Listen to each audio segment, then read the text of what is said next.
Barangay Hinebra mga bro, kaya pala nagpatalo sa Rain or Shine Elasto Painters at Riley Grigsby nagpakita ng shooting. So natalo na naman ang Barangay Hinebra mga bro laban sa Rain or Shine Elasto Painters. Maganda nga ang simula ni Stephen Holt sa kanilang opensa mga bro matapos itong kumana ng 7 straight points. Pero ang problema, napako na naman ang kanyang scoring tulad ng dati. Malaking factor nga ang pagbaba ng kanyang scoring. Hindi rin maganda ang laro ni RJ Abarientos mga bro, ang dami niya ngang nakomit na turnover. Maluwag din ang naging depensa ng Barangay Hinebra kaya maraming na-convert na 3-point shot si Kaylan Chongson.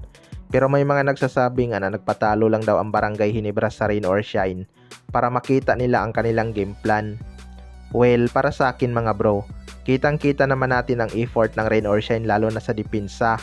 Hindi nga nila binibigyan ng madadaling tira ang mga shooter ng Barangay Hinebra. Rinig naman natin sa huddle ni Coach Yeng Giao noong uminit na ang shooting ni Jeremiah Gray na pinadidikitan niya sa depensa kaya nahirapan na din si Jeremiah Gray. Maganda din ang ikot ng bola nitong Rain or Shine kaya nabubutasan nila ang depensa ng Barangay Hinebra. Kaya malabong nagpatalo ang Barangay Hinebra mga bro. Sadyang na-outplay lang talaga sila ng Rain or Shine at tinalo sa sipag. Maraming ang nakuha na second chance points ang Rain or Shine. Patunay na hindi sila gumigive up kapag nagmintis. Kaya wag natin i-discredit ang kanilang effort. Sa kabilang banda naman mga bro, Riley Grigsby nagpakita ng shooting.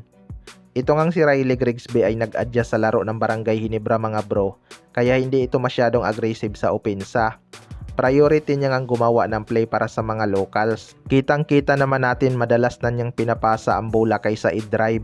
Yun nga lang, hindi pa talaga sanay si Riley Grigsby sa triangle offense, kaya nahirapan siyang umiscore. Mabuti na lang mga bro at naiiwan siyang bukas sa 4-point area, kaya nakaapat na 4-point shot ito sa buong laban.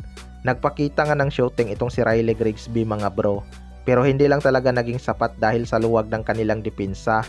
100 plus points nga ang inalaw nila sa Rain or Shine, habang si Riley Grigsby naman hindi nga binibigyan ng madadaling basket sa ilalim.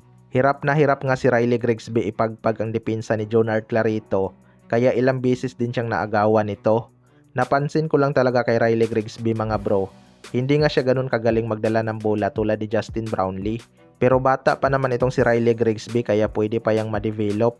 Parang sa kaliwa lang kasi halos nagdi-dribble itong si Riley Grigsby. Unlike kay Justin Brownlee na mahirap talagang ma-predict ang galaw kapag magdala ng bola. Sa ngayon nga mga bro, hindi pa talaga kayang gawin ni Riley Grigsby ang laro ni Justin Brownlee. Kaya sana ipalaro muna ni Coach Tim Con sa kanya ang kanyang laro.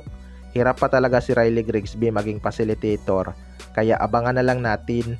Kayo mga bro, ano masasabi nyo tungkol dito?